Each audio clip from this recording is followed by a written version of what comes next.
I'm going to be talking to you today about advancements in weight loss.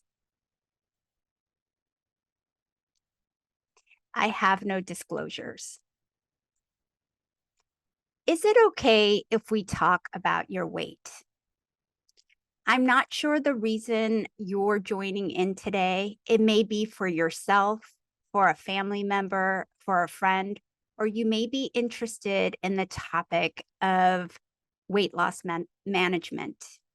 Whatever the reason, I'm sure you can agree with me that discussing weight can be a sensitive topic for some individuals.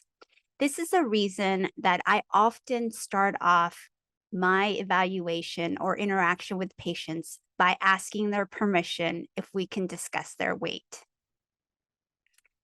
I think it's so great that we now promote body positivity. I have two teenagers, so I think it's very helpful.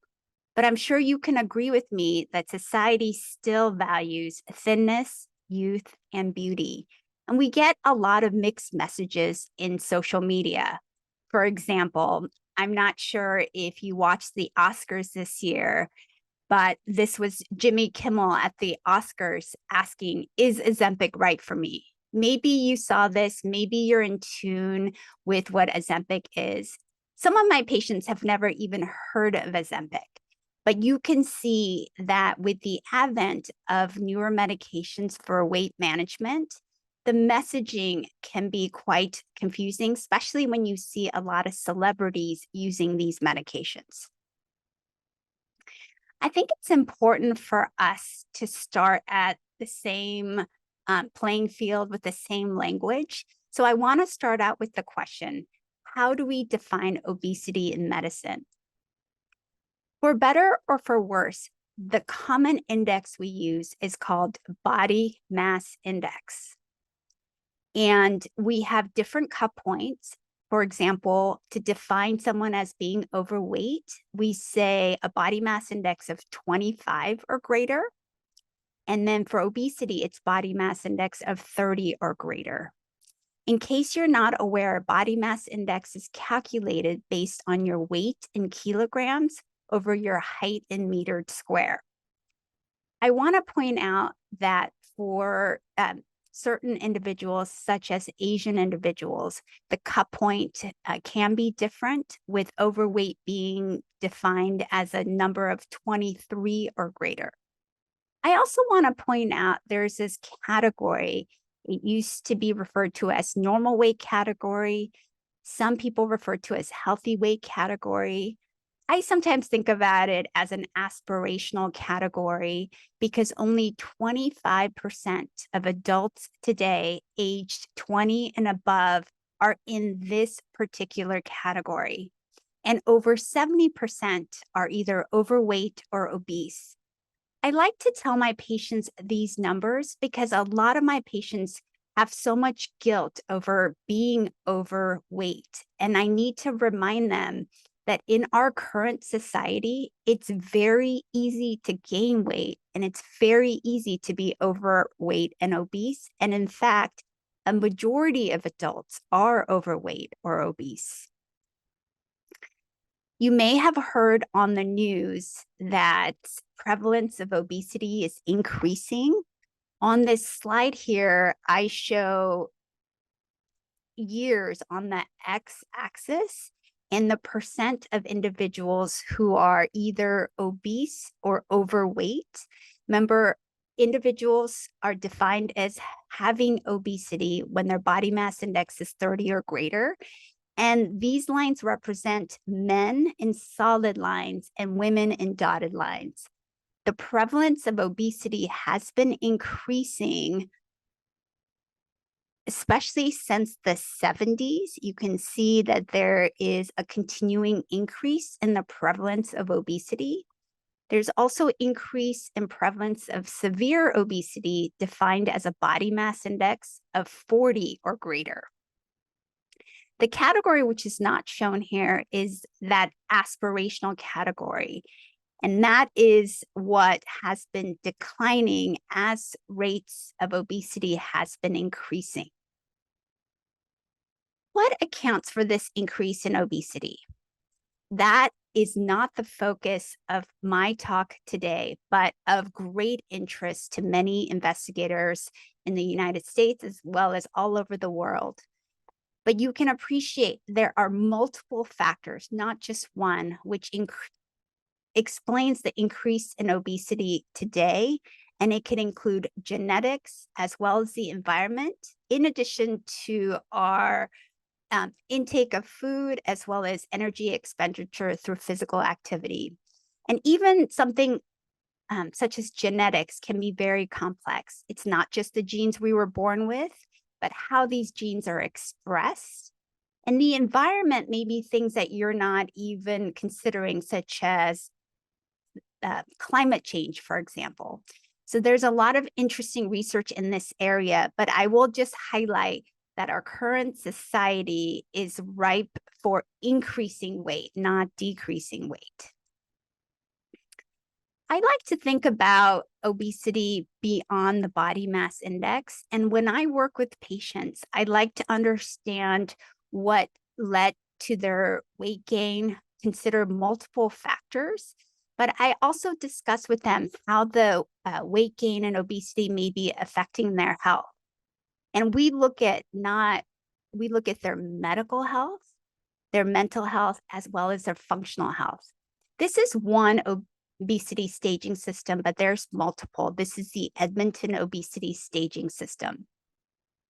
So for instance, an individual may be obese, but have no medical effects from that weight gain or meeting criteria for obesity based on body mass index. I often see patients with prediabetes, which can be associated with weight gain and obesity. That may put someone in stage 1. Prediabetes may put you at risk for type 2 diabetes. That may place a patient at stage 2. And then, of course, diabetes can have complications, including complications to your heart. Obesity alone can have complications on your heart that may place someone at stage 3 and 4. That can affect someone's physical functioning. And say, for instance, that may limit someone's physical mobility, which may place someone at stage 4. So I would like to think of patients holistically beyond the body mass index. I think some clues that you can get from your own history about the effects of weight gain and obesity come from evaluations which your physicians may have already undertaken. For example, it's common to get a battery of blood tests that may give you clues to how your weight and your weight gain may be affecting your health. One common association with weight gain or with obesity is risk for prediabetes and type 2 diabetes, as mentioned. And you can get a hint of that on your blood test by seeing a rise in blood glucose. There's another test called hemoglobin A1C, which may give you an average of your glucose in the last 3 months. On your comprehensive metabolic panel, there are clues such as the ALT for your liver function.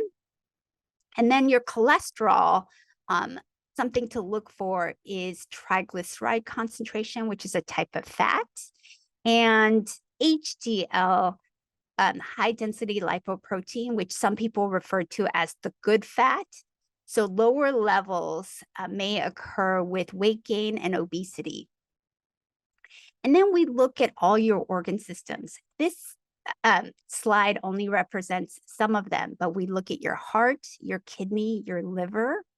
So for your heart, high blood pressure may be associated with weight gain and obesity, but it may only reflect about 50%, about half of your risk for high blood pressure. So not everything is related to weight gain or obesity. However, weight gain and obesity may increase your risk for coronary heart disease, certain types of irregular rhythms such as atrial fibrillation, and heart failure as well. I also want to highlight in your liver, you may have heard of a term called non-alcoholic fatty liver disease, which has been associated with weight gain and obesity. The term now really reflects the mechanism for that liver disease, and it is now being changed to something called metabolic dysfunction associated steatic liver disease. That is quite the mouthful. And then other diseases include sleep apnea and even certain forms of cancer. So what are the indications for weight loss medications? So that will be the focus of this talk today, is to talk about new developments in weight loss medications. So currently, we use the body mass index of 30 or greater, or 27 and greater, with comorbidities commonly associated with weight gain and obesity, such as type 2 diabetes, high blood pressure, increase in cholesterol, and sleep apnea. Of course, if you have tried to get coverage for these medications, you may have quickly realized that indication for these medications does not necessarily equal insurance coverage, which can be very frustrating. A common question my patients ask me when we embark on their weight loss journey is, what is or what should be my ideal weight? I sometimes turn that question around for them and I ask them, well, what weight would you like to be? And invariably, they will pick a number. Actually, I want you to think about it yourself if you're about to embark on a weight loss journey. What weight would you like to be? Most of my patients pick about 30% weight loss. We discuss this goal and reasons for this goal. I often encourage first setting a 10% weight loss goal. And the reason for that is, in studies, 10% weight loss has a significant impact on hard disease outcomes related to your heart, your liver, sleep apnea, and joint pain. You can focus on even a 3 to 5% weight loss, and that has been shown to have improvements on blood sugar concentrations, on glucose, triglycerides, and blood pressure. Depending on your baseline weight and goals for weight loss, higher degrees of weight loss can have benefits to helping you live longer associated with your underlying diseases. So this refers to longevity. What is the expected weight loss with intervention, especially medications associated with weight loss? Well, in the past, just even in the distant past, I would have said weight loss medications can help us achieve about 5 to 10% weight loss. And then surgical weight loss, which we're not discussing today, can lead to 25 to 30% weight loss. You can see that there is this huge gap between what medications can provide and what surgery can offer. Well, today, I call this sort of the new era in weight management. We have medications, and I'm going to be talking about these medications. They're called GLP-1 receptor agonists, and they have allowed us to sort of bridge this gap in weight loss. And we'll be spending a lot of time today discussing the effects of these GLP-1 receptor agonists. So diving right into it, what are the medication options that can help with weight loss? There are currently 5 medications approved for chronic management of weight. And some were approved in the 90s, but a lot came in the 2000s. I think the new player is semaglutide, which is a GLP-1 receptor agonist. And that really heralded the new era in weight management. Another one in this group is called liraglutide, which is also a GLP-1 receptor agonist. And then we have two combination medications, phentermine with topiramate and bupropion with naltrexone, and an older medicine, orlistat. We can still use phentermine alone, and you can see it was approved in the 50s, but it is not approved for long-term use. I can take questions about that at the end. You can also see that several medications have also been withdrawn from the market. Because of this, some people feel afraid to try medications for weight loss.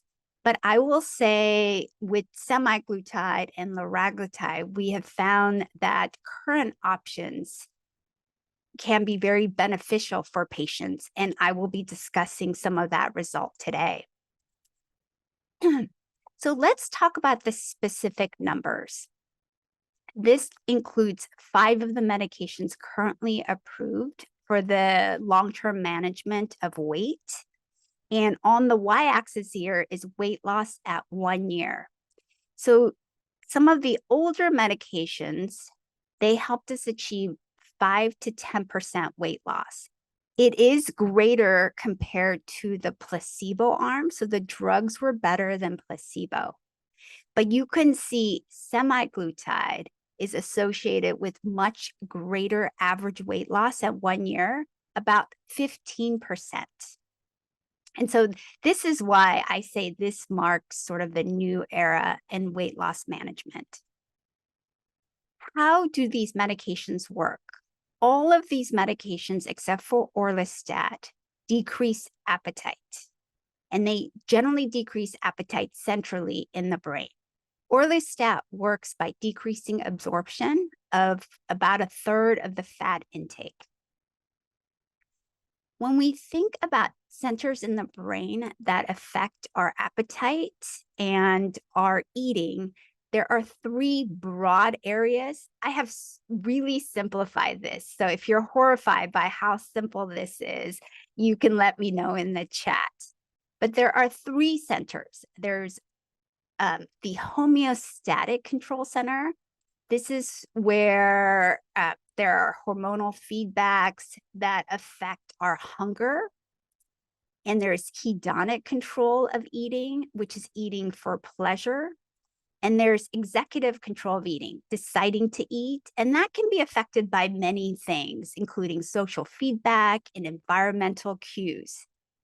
It appears that many of the medications for weight loss affect all 3 of these control centers.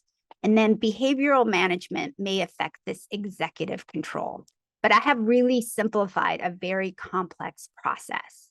And I also want to point out that several systems, several pathways control our eating. That's why it's not easy to affect hunger via through one means. I think it's also important to go over some medication nomenclature because it can be very confusing if you're not in the medical field. There are drug names which we have been discussing today, such as liraglutide and semaglutide, but there are also brand names. So for example, liraglutide was first approved as a treatment for type 2 diabetes, and the brand name for that is Victoza. Then later, it was approved for weight management, and the brand name for that is Saxenda, but it is the same medication. In general, for weight loss, the dosages are higher. So again, for semaglutide, the medication was approved for type 2 diabetes under the brand name Ozempic. But it was also approved for weight management under a different brand name, Wegovy, using higher dosages. Semaglutide is also approved under a brand name called Rybelsus, and this is an oral medication. All these other ones are injections. For example, Saxenda is an injection daily, Wegovy is an injection weekly, and Rybelsus is an oral medication, but it's currently only approved for type 2 diabetes.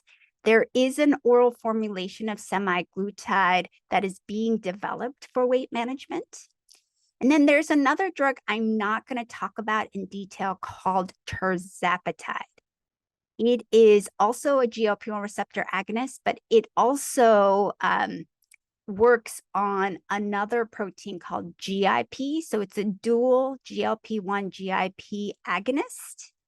And currently it's only approved for type 2 diabetes under the brand name Mounjaro, but it is under review for weight management. So this sometimes causes confusion for individuals because it seems like there's two different drugs, but it can be the same drug with different brand names depending on indication. So I've been talking a lot about GLP-1 receptor agonists. What is GLP-1? GLP-1 stands for glucagon-like peptide 1. And when we eat, the small intestines secrete proteins, hormones that help regulate our appetite. And one of these hormones is GLP-1. GLP-1 also helps control our blood sugar. And so this is the reason it was first developed for a treatment for type 2 diabetes. So when we look at three different effects, GLP-1 can have multiple effects on the body. I'm just focusing on three effects.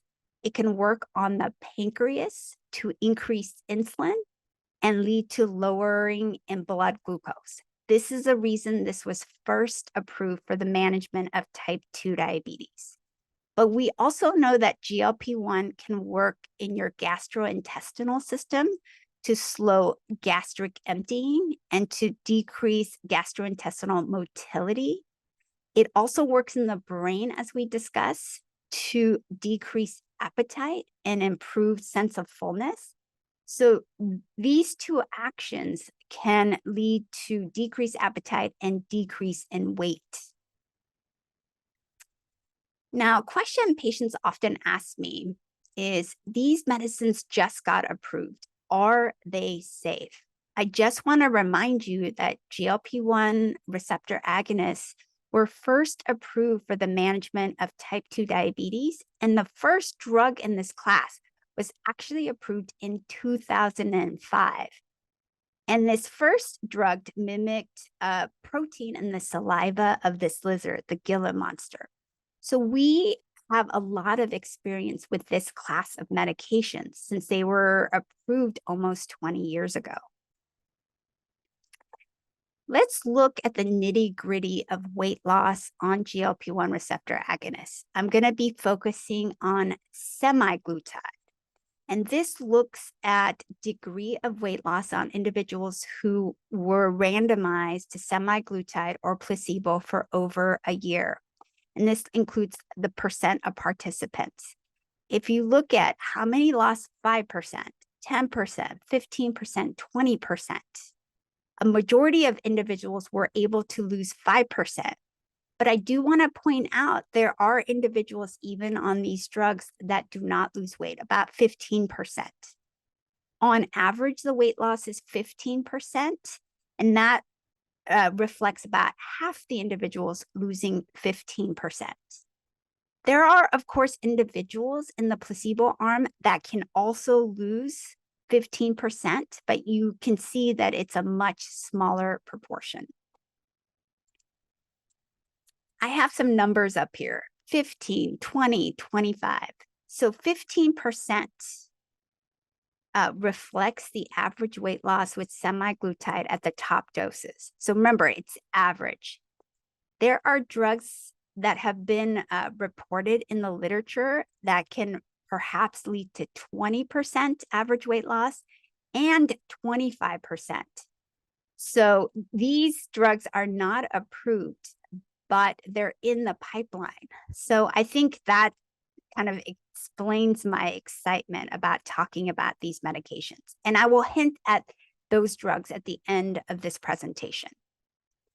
I want to come back to safety because this is an important question. Are these medications safe? They seem effective, but are they safe? The good news is some of these medications, because they were first approved for patients with type 2 diabetes, they had to demonstrate cardiovascular safety. You may or may not know this, but in 2008, the FDA mandated that medications for type 2 diabetes needed to show that they were safe for the heart. So both liraglutide and semaglutide have conducted cardiovascular outcome trials. And the good news is not only are these drugs safe, they were actually even better than being on placebo, meaning that they improved heart disease risk.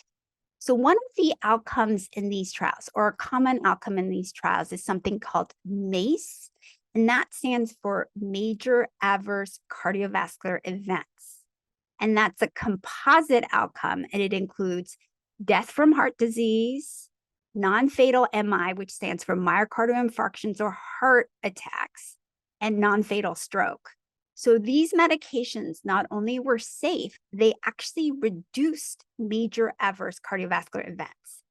The other medications for weight loss did not need to prove this cardiovascular safety. So we don't have that data. We do not feel that they're harmful, but we do not have the data. Now, naltrexone bupropion had a study that had to be halted early, but that is not the focus of my discussion today. These medications, whether directly or indirectly, can also decrease blood pressure. This is systolic blood pressure and diastolic blood pressure. The only exception is naltrexone bupropion, which can lead to slight increase in blood pressure. Interestingly, a lot of medications for weight management can increase heart rate, including the GLP-1 receptor agonists. It's usually a few beats per minute, but for some individuals, it can be greater. Now, there has been a dedicated trial looking at semaglutide in individuals with obesity without diabetes. So in the previous slide, I talked about the data in patients who are on these medications with type 2 diabetes. But there is a trial that's going to be reported called the SELECT trial, which used semaglutide in individuals with obesity without diabetes, and it seems to also reduce this composite outcome MACE, major adverse cardiovascular events. So that's also good news for safety.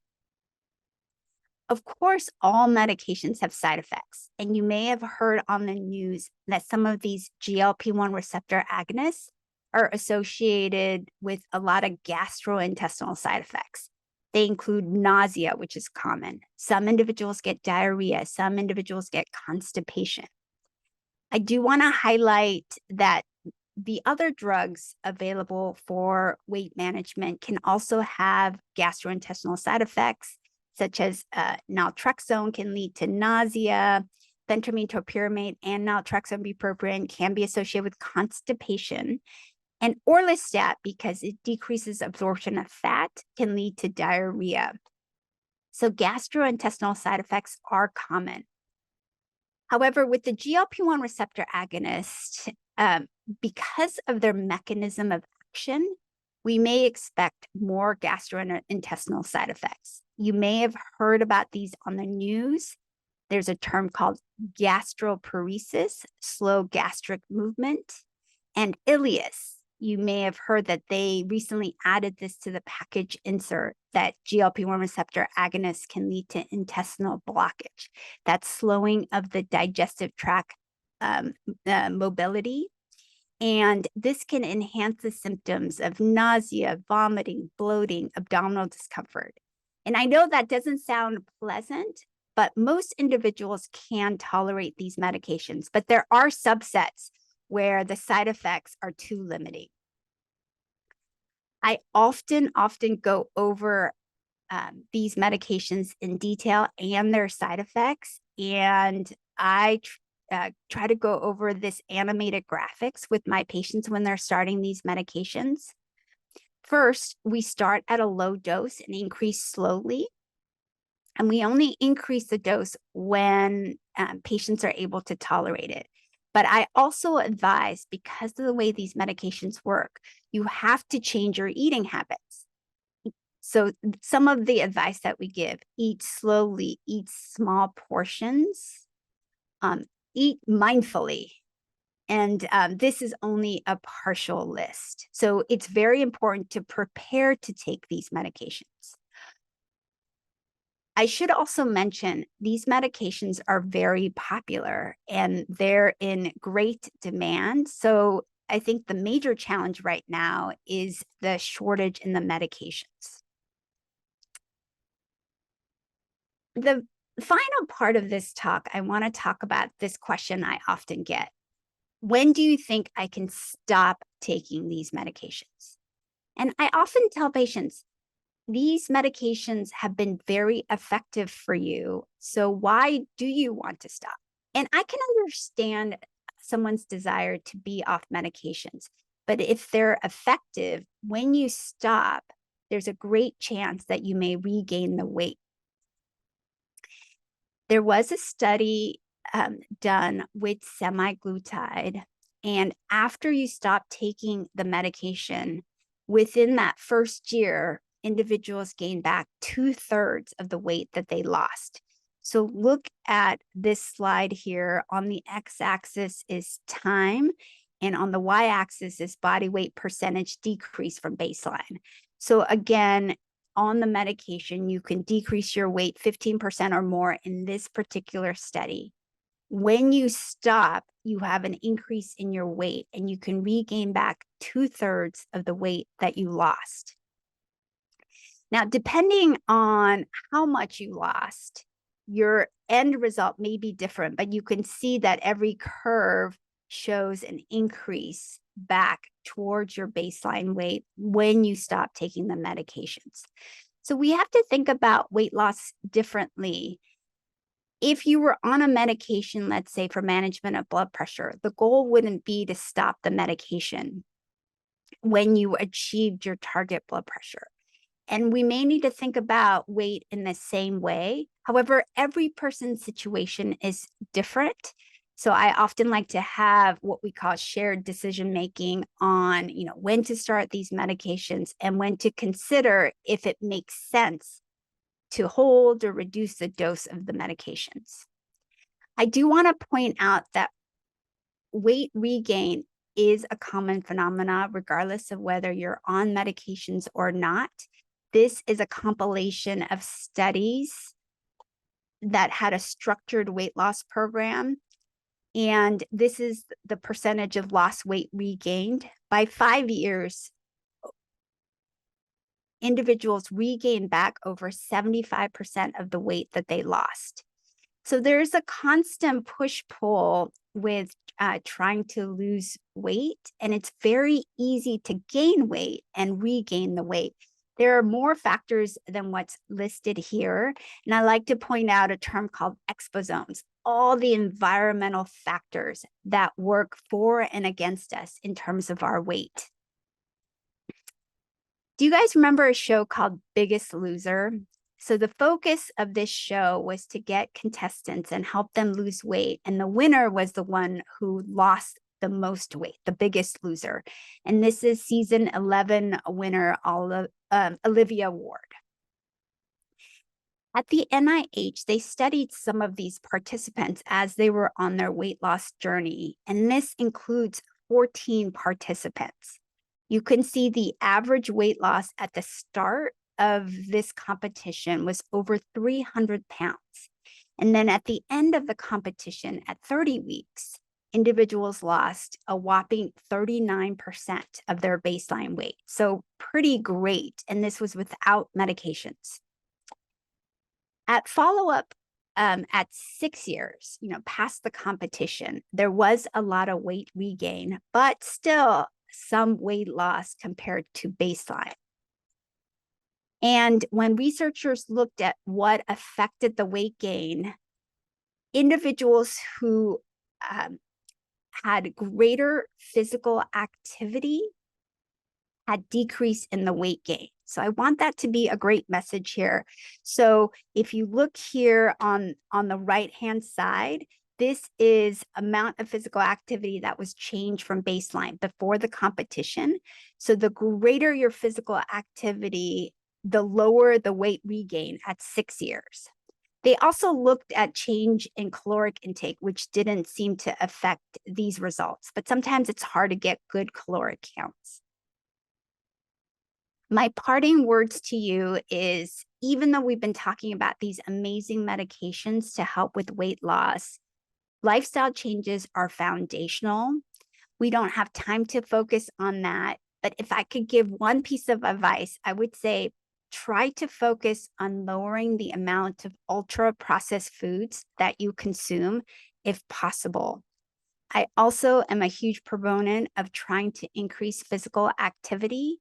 The minimum recommendation for adults is 150 minutes of moderate intensity physical activity per week, or 30 minutes 5 days a week, and some strength training. And my last bit on the processed foods, you may have heard a lot on the news. It's hard to understand, what are processed foods? There are different levels that people consider, level 1 to 4. Level 1 is unprocessed or minimally processed. These are your plants, your fruits, and your animals with no added sugar, salts, fats, or oils. And then ultra processed are the ones that are industrial formulations. They generally have a lot of additives added for preservation as well as taste. Shockingly, or maybe not shockingly, over 50% of our caloric intake comes from ultra processed foods. And I just saw a study in our kids. 60 to 70% of their caloric intake comes from ultra processed foods. And now, of course, there's a lot of different reasons for choosing ultra processed foods. They're convenient, they're tasty, they can be cheaper. So I know the decision is complex, but if we can shift back down to more level 1, I think health outcomes would be much improved. There was a study done at NIH looking at individuals in their 30s, and it was just 14 days. And they randomized individuals to either having an ultra processed diet or an unprocessed diet. And then, they did both arms in random order.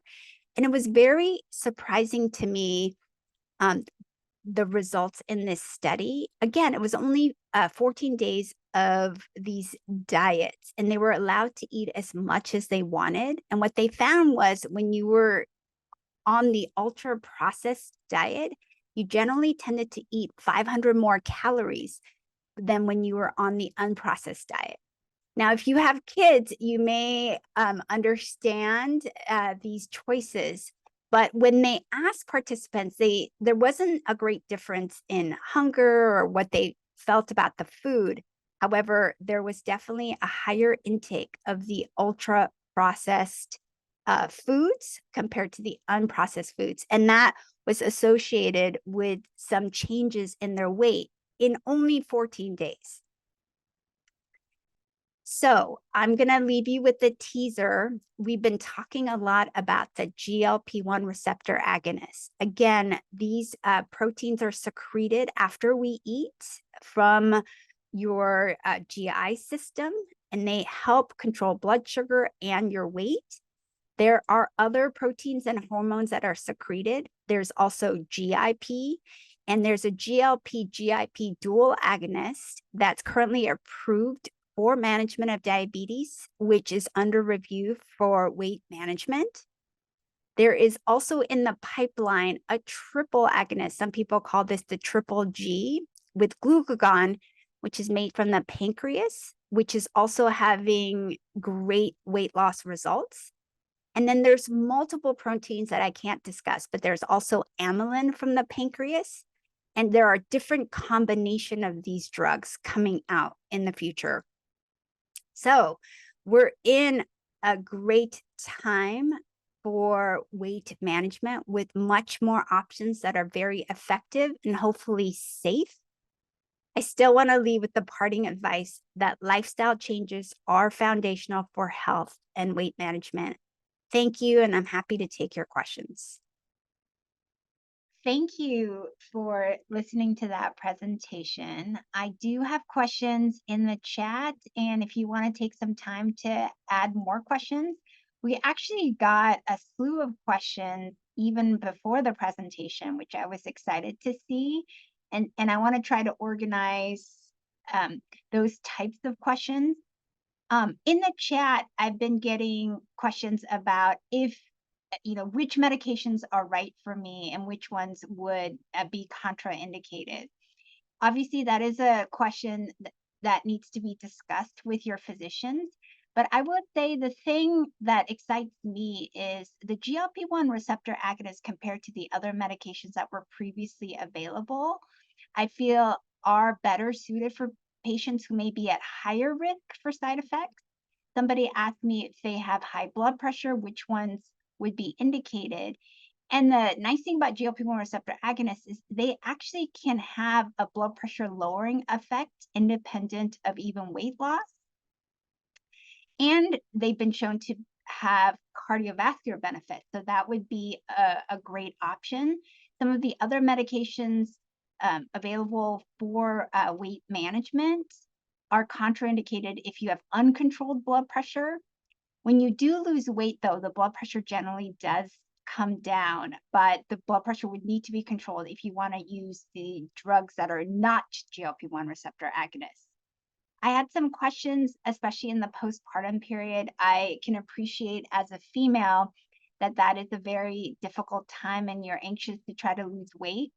It's important that you're not breastfeeding.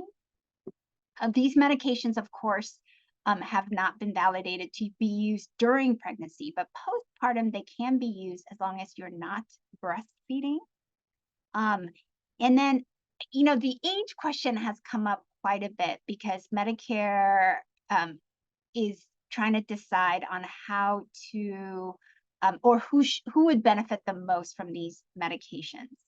And they are not yet approved under Medicare for weight management. And some of the reasons that they gave for that is, we don't know the effects for individuals who are older. But a lot of the studies that looked at these drugs did not exclude based on age. But if you look at the average age of the trials, individuals were generally younger in their 40s and 50s.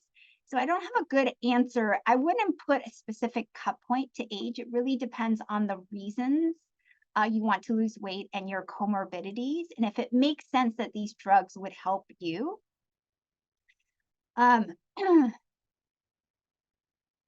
Let's see. I'm gonna go on with some of the questions that came to me actually prior to the talk, because I think they're very similar to the ones that other people are asking in the chat. Again, it focuses on, what's the right population for these drugs, especially the GLP-1 receptor agonist. Again, I want to remind you that they were studied first in individuals with type 2 diabetes that tend to generally be sicker than a general population of individuals. But they have also been studied in individuals with obesity, and some studies have studied patients with obesity with heart disease. So a sicker population than a general group of individuals. But again, they have not been studied in individuals who are pregnant. It may not have included a lot of individuals who are older. And then somebody asked me about inflammatory bowel disease. And of course, because I mentioned those GI side effects, you may be thinking that, well, maybe these drugs may not be right for me. I actually do have a subset of individuals that have been benefiting on these drugs, although I am afraid of always worsening their GI side effects. So it's a discussion, obviously, that needs to happen with your own physicians. I was getting a lot of questions before this talk about safety, but I hope that, I have at least laid down what we know, at least in terms of cardiovascular safety. I think the GI effects are still something that we're learning more about as more individuals are taking these medications. And then prior to this talk, I did get a lot of questions about non-medication options, which is a very good question. A lot of people are focused on many different interventions that can help with weight loss.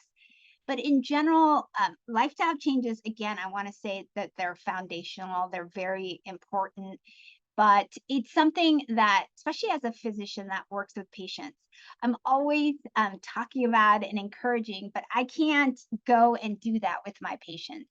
And I'm not saying medications are easy either, but I feel like sometimes the medications give patients the confidence or the boost um, that they need to see the changes going in the right direction to give them motivation for the lifestyle changes. So I think they can be complementary. I'll leave it at that. And then because of my bio on polycystic ovarian syndrome, I know a lot of patients are interested in that particular um, topic and patient population. And I actually are very devoted to working with women with polycystic ovarian syndrome. And we're going to have a whole nother symposium on that topic alone.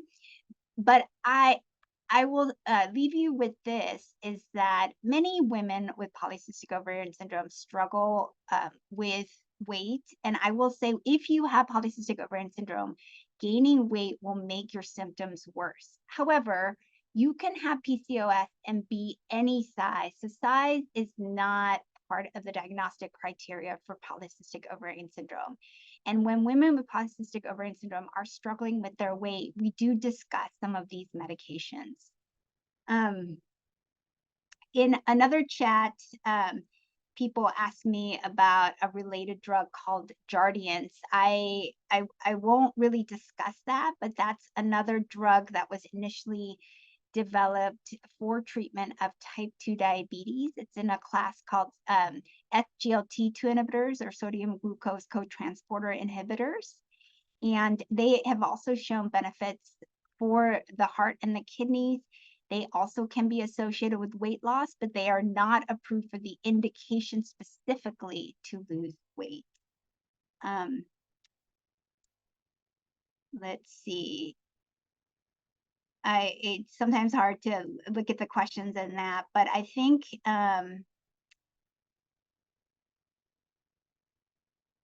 okay. I think this is also maybe a good question to address. I have a person asking me that they've been trying to lose weight for so long, taking medications for weight loss makes me feel like I failed. What's the counter argument to this thinking? I do think that there's a lot of stigma around weight, and I try to, start off this discussion talking about that stigma. I think the medical field is slowly moving and embracing the fact that, obesity is complex. Obesity is associated with a lot of comorbidities, and obesity is a disease, and that we need to address obesity like we would high blood pressure was an example. And I think in our society, it's incredibly easy to gain weight. And as I mentioned, majority of individuals are overweight. So I don't think you should carry this guilt. But a lot of my patients, I'll give you one anecdote. She told me that she felt that physicians only looked at her weight. And she felt that even if she was bleeding out, she felt that a physician would say, well, only if you lost weight would you stop bleeding. And that really resonated with me about her life experience dealing with her weight. And so I really want to give you not a counter argument, but to say that, we finally have interventions that can be helpful for weight. That doesn't mean everyone needs to be on these medications. If you want to work on lifestyle changes without these medications, I think that's great too. But I think we need to be here as a partner to help you on your journey and what makes sense for you, not to make you feel more guilty about taking a medication that's very effective. Okay. So a question I got also related to coverage of these medications. So the difficult thing is, let's say I, as a physician or as a researcher, and I work with groups to say these medications are indicated for certain populations, that does not mean that your insurance will cover it. And insurance, and depending on which insurance plan you picked, may have different options. And a lot of insurance plans just flat out exclude medications for weight loss. I have seen that change more and more with more insurance coverage for these medications. Um, Somebody asked me if they're indicated for polycystic ovarian syndrome. I do try to put every possible indication, but that may not be something that's highlighted as a specific indication. What really helps sometimes is if the drug has an approval for that indication. And I will tell you that the weight loss drugs currently approved, the GLP-1 receptor agonist, they're definitely indicated for treatment of type 2 diabetes. Some of them are also indicated to help reduce heart disease risk because of some of those trials. And then I hinted at this, but there's a trial coming out in patients with obesity without diabetes that it reduced heart disease risk. So you will see probably these medications being indicated for heart disease. It has not been indicated specifically for polycystic ovarian syndrome, but we all appreciate that these medications can be helpful. So I hope that can be approved for more indications. I think currently, if you've tried to get these medications, especially Wegovy, there is a huge shortage. And so the demand is really great. So that has been very frustrating. I'm gonna, let's see. I want to be mindful of the time because we're getting very late.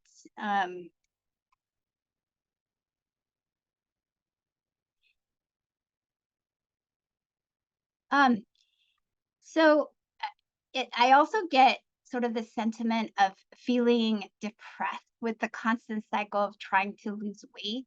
It is very difficult. And I think, we're building better teams to support individuals. But I do feel that don't hesitate to even try these medications if you're lucky and your insurance covers it or you have an indication, especially if you have type 2 diabetes, because I think the success that you get from these medications will be motivating.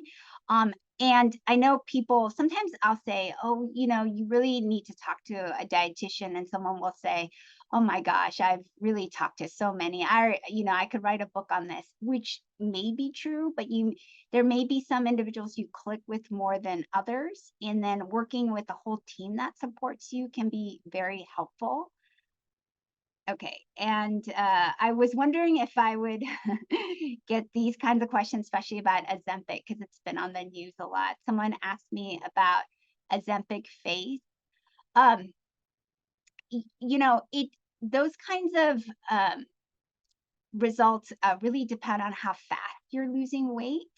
One thing that no one really asked me about, but when you're losing weight, or my goal for you is that you're losing the excess fat, but it's impossible sometimes not to lose both fat and muscle. And we really want to keep your muscle. And so one of the things that I encourage people is, again, with the exercise, I feel like a broken record, but please, if you can take any piece of advice, try to think of some activity beyond your current physical functioning that you can do and keep doing. Nobody really feels like they can exercise all the time, but it's so important, as well as the lowering ultra processed foods. And then I think I know I probably didn't hit every single thing. I'll talk about intermittent fasting, because that was something that was asked quite a bit before the lecture. There are lots of diets that have a moment in time, and I think right now it's really intermittent fasting. A lot of my patients have tried intermittent fasting. The number one question I ask is, what do you mean by that? So intermittent fasting refers to eating within a time window, and the window that a lot of people focus on is trying to eat within 8 hours of a 24-hour day and not eat the rest of the time. It can be very challenging. So a lot of people pick noon to 8, because in our society, especially, if you have a family or you hang out a lot with other people, dinner is a very important social time.